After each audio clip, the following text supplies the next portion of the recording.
Dalam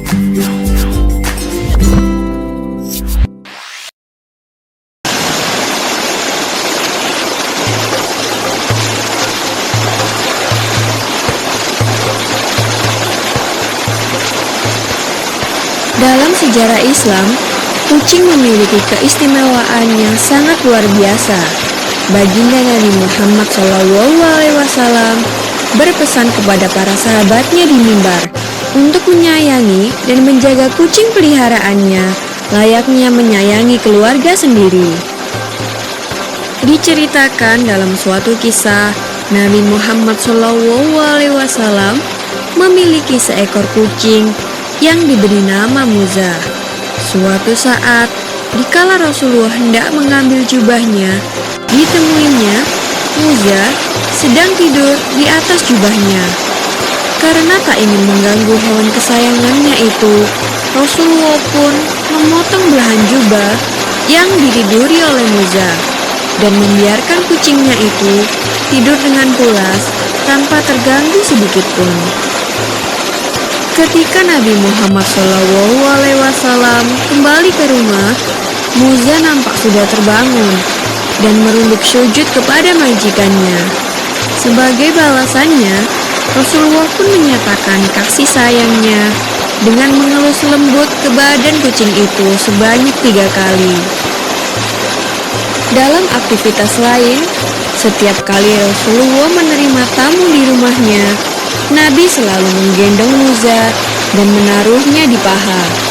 Salah satu sifat Muza yang paling Rasulullah sukai ialah si kucing selalu mengeong ketika mendengar suara azan, dan seolah-olah suaranya terdengar seperti mengikuti lantunan suara azan tersebut.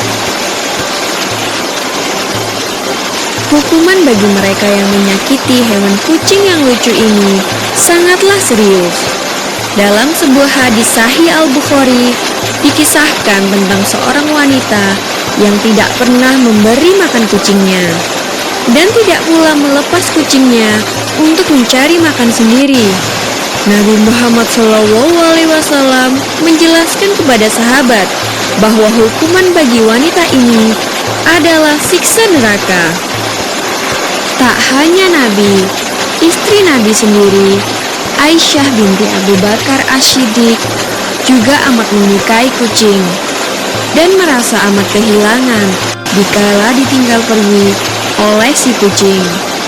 Seorang sahabat yang juga ahli hadis, yaitu Abdurrahman bin Sa'd Al-Asdi, diberi julukan Abu Hurairah atau bapak para kucing jantan karena kegemarannya dalam merawat dan memelihara berbagai kucing jantan di rumahnya.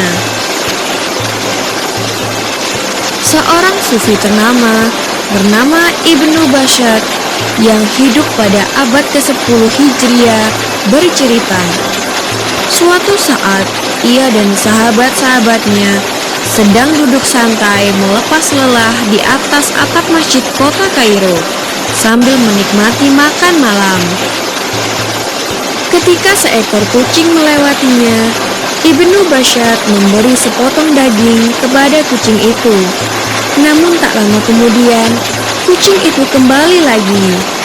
Setelah memberi potongan yang kedua, diam-diam Ibnu Bashar mengikuti ke arah kucing itu pergi. Hingga akhirnya ia sampai di sebuah atap rumah kuno.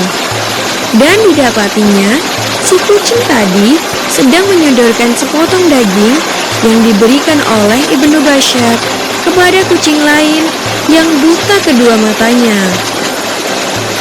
Peristiwa ini sangat menyentuh hatinya hingga ia menjadi seorang sufi sampai ajal menjemputnya pada tahun 1067.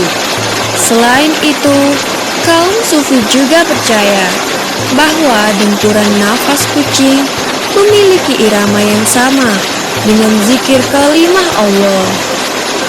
Begitulah kisah Nabi Muhammad SAW yang sangat menyayangi kucing peliharaannya, dan berbagai kisah lainnya mengenai hewan lucu ini di dunia Islam. maka kita sebagai seorang mukmin hendaknya jangan sekali-kali menyakiti hewan lucu ini, karena Rasulullah sendiri menjelaskan bahwa hukumannya adalah api neraka. Semoga kita dapat mengikuti akhlak baik yang mulia baginda Nabi Muhammad SAW ini.